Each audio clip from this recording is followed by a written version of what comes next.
গৰমৰ দিনত কি খাব লাগে জানেনে? কি খাদ্য গ্ৰহণ কৰিলে আপোনাৰ শৰীৰটো গৰমকালীন সুস্থ অথবা শীতল অনুভৱ কৰিব জানেনে? যদি নাজানে, এই প্ৰতিবেদন আপোনাৰ বাবে। শীতকালীন প্ৰচুৰ পৰিমাণে বজাৰত শাক-পাচলি অথবা ফল-মূল পোৱা যায়। শীতকালীন লাও, কোমোৰা, জিকা, ভোল, পটল, ধুন্দুলি, বেঙেনা, লেচেৰা বা দাংবডি আদি পাচলি গৰম দিনত বেছিকৈ পোৱা যায় আৰু এই পাচলিৰ প্ৰত্যেকৰে আছে বহু বেলেগ বেলেগ গুণ। আৰু এই পাচলিসমূহ গ্ৰহণ কৰিলে আপোনাৰ শৰীৰৰ বাবে খুবেই উপকাৰী।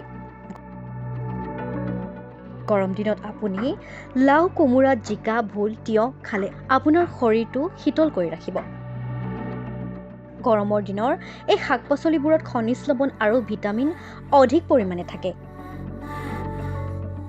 শাক-পাচলি অধিক পৰিমাণে খালেও কেলৰি গ্ৰহণৰ পৰিমাণ কিন্তু কম হয় আৰু চৰ্বিৰ পৰিমাণো তেনেই সামান্য। খাদ্য তালিকাত সেয়ে এই পাচলিসমূহ নিয়মিতভাৱে ৰখাটো উচিত। প্ৰতিজন প্ৰাপ্তবয়স্কৰ লোকৰ পৰা শিশুলৈকে শাক-পাচলি খুবেই ভাল।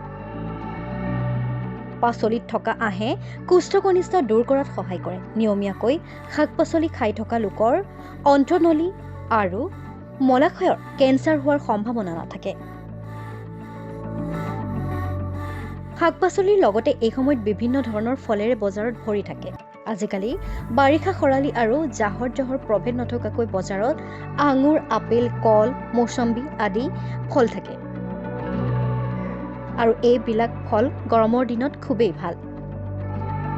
আপুনি যদি গৰমৰ দিনত আম, জামু, কঁঠাল, মাটিকঁঠাল, নাচপতি, মধুৰি আমৰ লগতে আমাৰ থলুৱা ফল পনিয়ল, লেটেকু আদি উভৈনদী থাকে আৰু এই ফলসমূহ যদি আপুনি গ্ৰহণ কৰে, আপোনাৰ শৰীৰত একো পুষ্টিৰ অভাৱ নাথাকিব।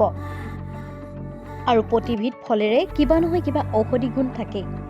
লগতে থাকে মানৱ দেহৰ বাবে অতিশয় প্ৰয়োজনীয় খনিজ লৱণ আৰু ভালেমান প্ৰকাৰৰ ভিটামিন। পুষ্টিকৰ ফলৰ কথা ভাবিলেই সবাতোতকৈ আগলৈ আমাৰ মনত আহে আপেল বা আঙুৰ। এই দুয়োবিধ ফলেই গৰমৰ দিনত বিক্ৰী হয়। অথচ আপেল আৰু আঙুৰতকৈ পুষ্টিকৰ আৰু সোৱাদ ফল গৰমৰ দিনত ভালেকেইবিধ পোৱা যায়। পকা কল, পকা আম, পকা অমিতা, মধুৰিআম আদি ফলৰ স্থান একেবাৰে প্ৰথম শাৰীতে।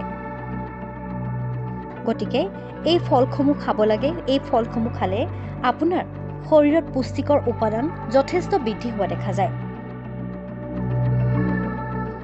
আৰু লগতে এই ফলসমূহত খনিজ লৱণ পোৱাৰ লগতে আপুনি calcium, phosphorus, sulphur, iron, copper আৰু আয়ডিনো পোৱা যায়।